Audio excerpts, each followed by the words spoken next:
Shields up, Iron Breakers. Rurikhan here coming at you with another video. Welcome back to Elden Ring. I know that a lot of you guys are waiting for my next couple of Elden Ring videos. Unfortunately, the progress on my second character has been significantly slowed down. The reasoning behind that is because we are currently celebrating Easter in Portugal. And in case you don't know what that means, it means the kids are home from school. And therefore, I want to spend some time with them, which I have been doing over the last couple of days, which is also the reason as to why you might have noticed that I'm recording this on a different microphone. I'm recording this from my house as opposed to from the studio where I usually do all of my recordings. As you can imagine, recording the blind playthrough took a significant amount of time investment from my part, both in terms of recording it, in terms of just like editing it, because you will notice that some of those episodes are heavily edited. And I've done some things that I would consider to be somewhat creative. And to be honest, I wouldn't have it any other way. I had a blast doing that stuff, but I cannot deny that it was time consuming, and that was time that I wasn't spending with my family, and therefore, naturally, I wanted to make it up to them during Easter. So I hope you guys can understand that, and that is not the only reason as to why the progress on the second character has slowed down. We also had the drop on patch 6.1 on Final Fantasy XIV, which is another one of the games that I play pretty regularly, and with 6.1, I've just been having a blast checking that stuff out. I'm actually curious how many of you guys that watch these videos also play Final Fantasy XIV, because I do want to bring more 14 content to this channel as well, but that's neither here nor there, and it's not related to today's topic. You'll notice that there's some gameplay going on screen right now. That is footage from my second character. I will be avoiding anything that I would consider to be somewhat spoilery, but if you happen to not be in the area that I'm currently in, feel free to minimize the window. It's mostly stuff that you guys can look at while I'm blabbering onto a microphone, so it really is just whatever. But anyways, the topic that I wanted to bring up today is actually related to an older thing that happened a while ago. I don't remember if I actually made a video on this or not, but a while ago, like a long while ago, during the Monster Hunter World Iceborn days, there was like, I think it was a website that was selling these boosts where they would basically carry you through Fatalis, Alatreon, and you would pay them real money, and then they would basically run you through these more tougher encounters in Monster Hunter World Iceborn. For those of you that do not know, because maybe you only play like Souls games as opposed to Monster Hunter, I'm not here like, you don't have to watch all of my content. I do videos about games that I like, and not everybody is going to like everything that I do. That's fine. But for those of you that don't know, when it comes to Iceborn, Alatreon and Fatalis were essentially the final bosses of that game. And I think they were also selling stuff for Arch-Tempered Velkhana, maybe, which was another one of the more tougher monsters that game had. But basically, there was this service where you would pay these people money, and they would run you through the content until you would get the materials that you want. Now, this is something that at the time I was just like, dude, what the hell is this? But if you actually think about it, if it gets to the point where they're making a website and people are actually, if they're actually spending money creating a website and building up this service, it means that there's actually people that pay for this.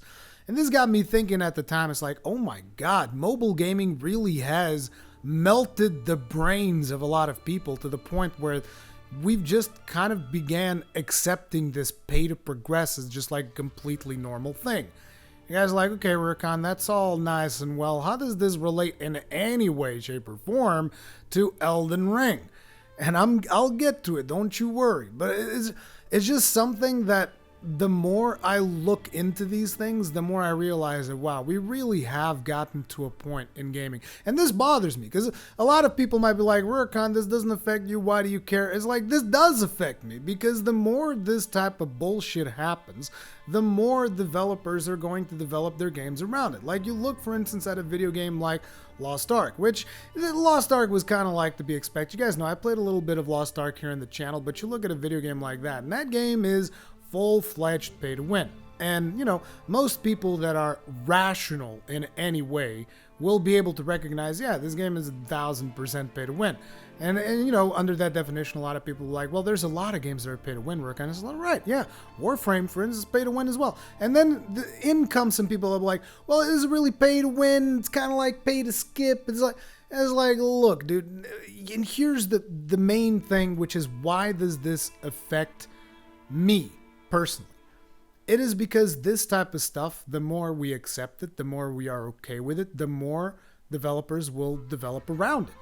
And that bothers me because that means that in the future, we're eventually just going to be seeing games with tons and tons and tons of microtransactions. This is one of the reasons why I love what they've done with Elden Ring. Because there's no real pre-order nonsense. There's no real microtransactions. It's just a full game. It's a full-ass game.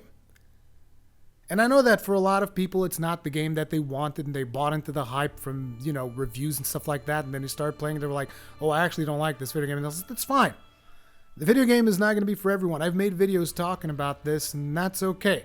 The one thing that I want people to understand is that there is, like, there is a section, like a niche of gamers, that this is some of the best stuff that could have possibly ever come out for them. And I want you to understand that notion that just because some people are not into it, you know, doesn't mean that other people don't like it. There's a lot of us that love the game just the way that it is. But anyways, I'm kind of going on a little bit of a tangent here. I'm sorry. Like I said, I'm on a bit of a different setup today, and this is like my 50th take or something on this, and I'm not going to re-record it at this point. This is just going to become a conversation. But anyways, throughout me doing the playthrough, the blind playthrough here on the channel, I was approached multiple times by shady third-party websites asking me to shield their website, where they would be selling like runes for Elden Ring. And it's like, I was like, okay, there's no way that people are actually doing this. So at the time, I didn't really report too much on it. At least I don't remember talking too much about it. Maybe I did. My mind is like, sleep deprivation is one hell of a drug, I'll tell you what. But today I really wanted to hone in on this because I went onto eBay and I was looking for like maybe some merch for Elden Ring or something, you know, ideas for potential like gifts for friends and whatnot. And dude, what did I find when I searched Elden Ring on eBay?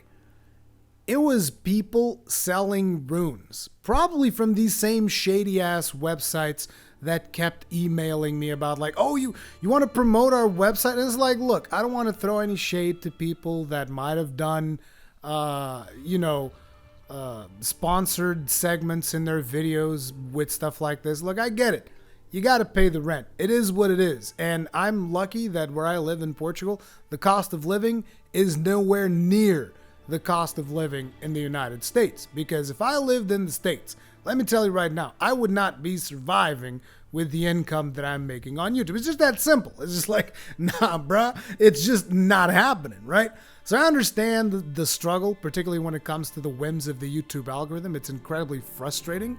So I'm not throwing shade at people who did this. I personally would not do it. I would, like, my kids would have to be starving for me to pull a stunt like that. That's just what I'll say about that. Because I consider the position that I'm in to be a massive privilege. And that is, I get to play video games and talk about video games for a living. The last thing I want to do is deceive my audience with shady-ass third-party websites that essentially are selling a service that I completely and wholeheartedly disagree with. It actually makes me fucking sick that there are people selling this.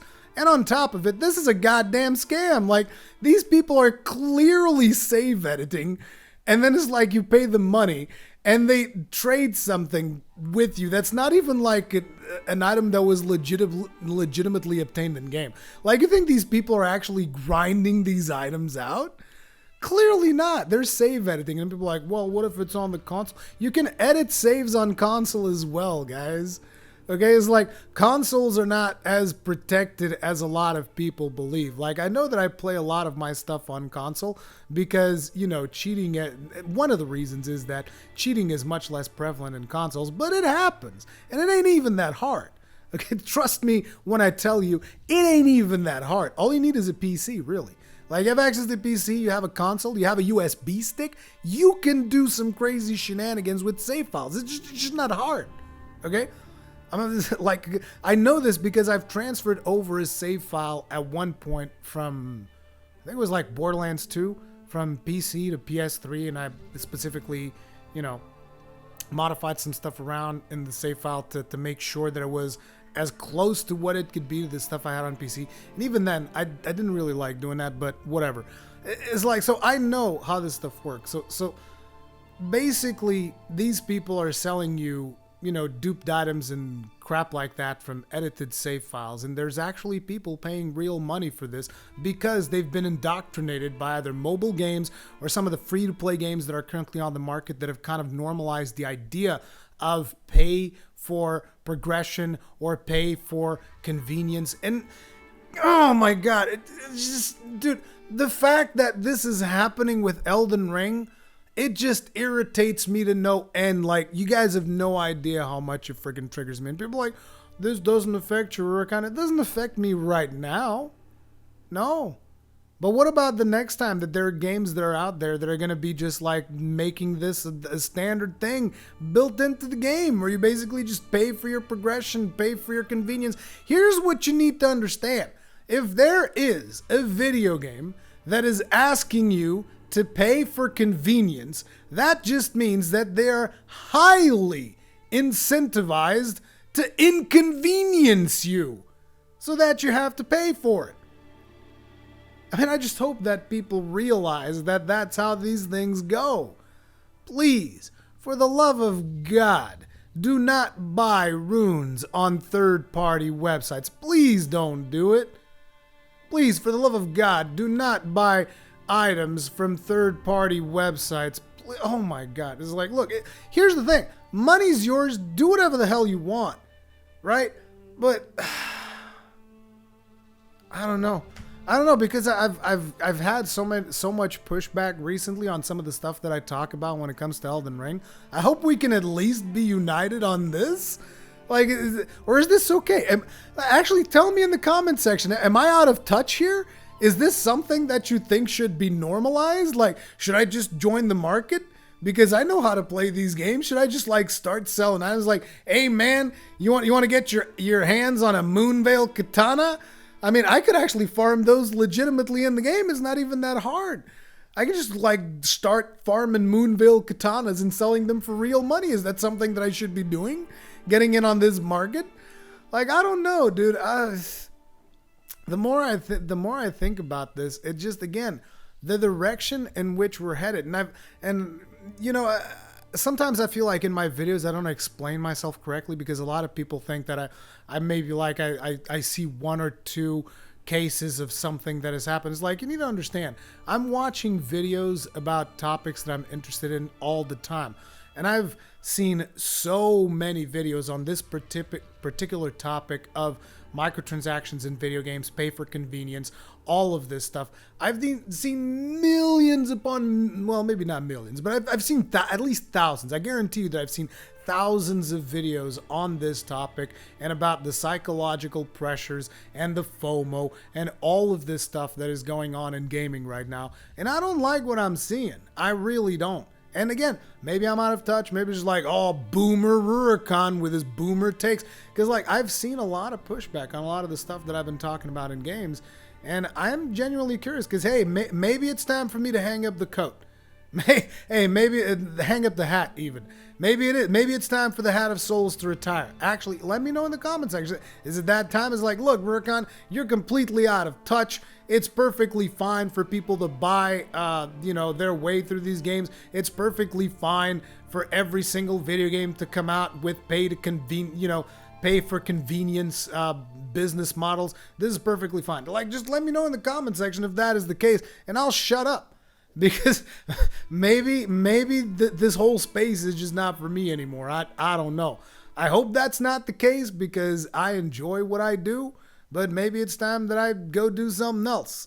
Because I'll tell you right now, like I've said as much when the whole NFT craze came around, and now we see that Ubisoft is just like quietly going like, oh yeah, we're gonna put the video game where we put the NFTs, we're gonna put that in maintenance mode. I was laughing my ass off. I was like, all them crypto bros with the Ubisoft quartz with the numbers and the special helmets and all of this. How much of an idiot do you feel like now buying that NFT garbage? How about the guy who bought like Jack Dorsey's first tweet as an NFT? I think it was like, I think I saw a news article where this person bought, Jack Dorsey, by the way, is the president of Twitter.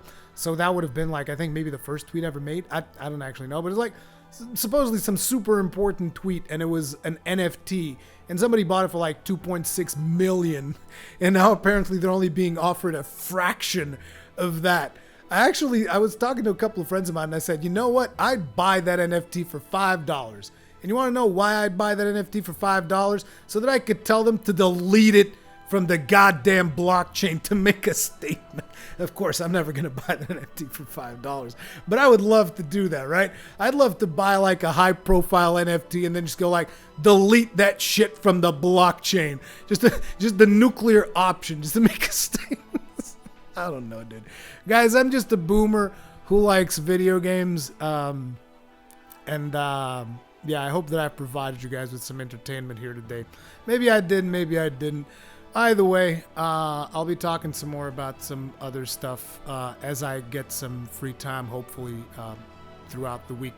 Thank you all very much for watching this. If you did watch it, let me know if you're entertained or not. Hit that like button if you did enjoy it. Hit the dislike button if you didn't. I wish YouTube wouldn't have hit the dislike button, but it is what it is. Subscribe, bell notification icon for more stuff about I was going to say Final Fantasy 14 because that's all that's on my head. But like for Elden Ring, maybe some Final Fantasy 14 and Monster Hunter Rise Sunbreak, which is going to be coming up at some point during June. I can't wait to jump into that. So, yeah, I'll see you guys later. Have a good one. Stay strong, stay safe. Peace out.